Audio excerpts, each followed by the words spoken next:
Welcome to the Homemade Mother. My name is Jasmine and this is my channel.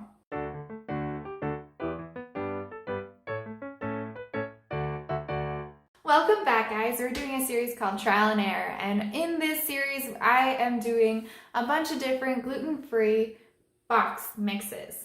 Now, the reason I'm doing a box mix is because January is one of those months where we're all feeling like we don't want to put in as much work.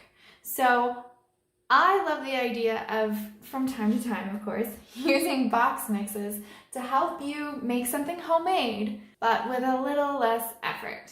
So for today's recipe, we are doing another Duinkerken, sorry if I say it wrong, box mix. Now this is a Canadian brand and I'm very proud to support. So we're doing a muffin mix today. This muffin mix is totally plain. It doesn't have any flavoring to it, as in blueberries or chocolate chip or anything like that.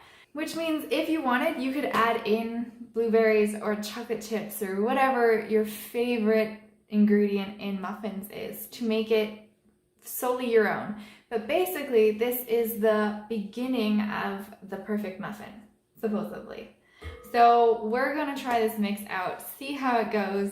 Honestly, I have no idea. But it's always fun to try new things, right? So for this recipe, you will need this mix.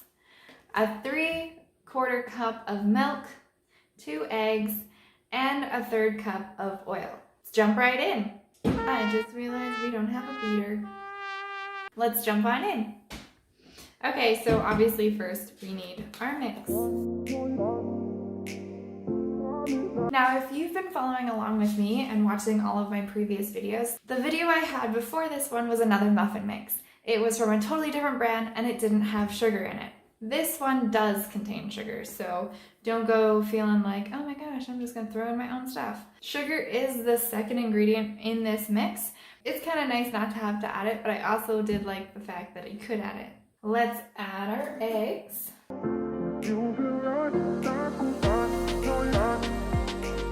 Our second egg. Alright, looking good so far. We're going to add our oil next. Now I'm using avocado oil.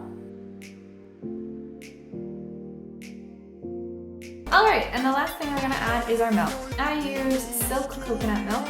It's the best milk I have found to bake with that's dairy-free. It doesn't have too strong of a flavor. As usual, I add my milk a little bit at a time to make sure it blends well.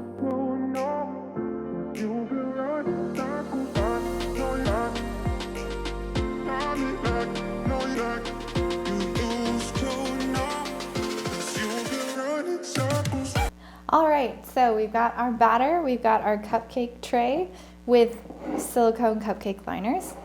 These are one of my favorite tools when it comes to baking. It just makes getting the muffins in and out of the tray a lot easier and a lot less heartache happens when I use them. I would highly suggest, if you plan on baking a lot, especially if you like muffins or cupcakes, getting cupcake liners. I also have my cookie scoop, which I absolutely love. I find it a lot easier to fill muffin trays when I have a cookie scoop. That being said, let's fill these trays.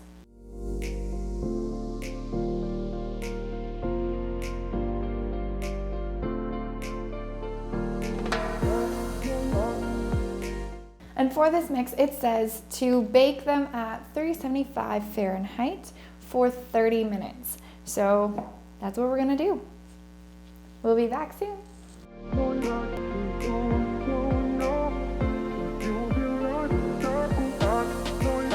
Alright, so our muffins are out of the oven. They said to bake it for 30 minutes at 375. I didn't bake them for that long because I was afraid that they would get really dried out. They were pretty much done within 15 minutes. I give them an extra 5 minutes to brown them a little bit more, but I feel if I had left them in for the extra 10 minutes that it suggested, they would have become really, really dry. Maybe it's just my oven, I don't know. Honestly, I wouldn't be surprised. My oven has all sorts of issues, so who knows? They look like a vanilla cupcake. if I'm being honest. Like without the icing on top, that's what they look like. They definitely do not look like the picture on the box. That being said, the only way to know for sure if these turned out or not is to give it a try. So, okay, looks pretty good. Looks spongy. It feels spongy. Let's see how it tastes. It's pretty good. Tastes like a vanilla cupcake. Should have a little bit more vanilla in it. Now, let's get to the ratings. So, out of 10 stars, I would give about 7 stars for how easy it was to make. The reason I'm giving it 7 stars is because of the fact that it said bake it for 30 minutes, when in fact I felt like that would have been overdoing it.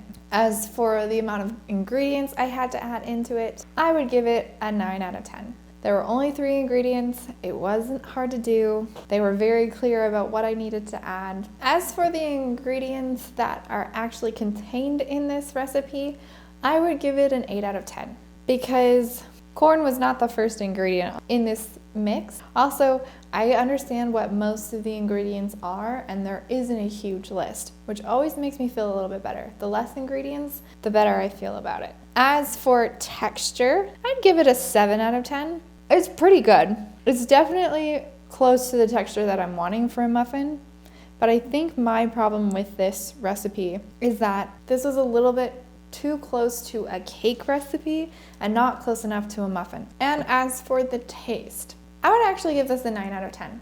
I would say that the overall taste is pretty good. It doesn't have any bad aftertaste. There isn't anything lingering.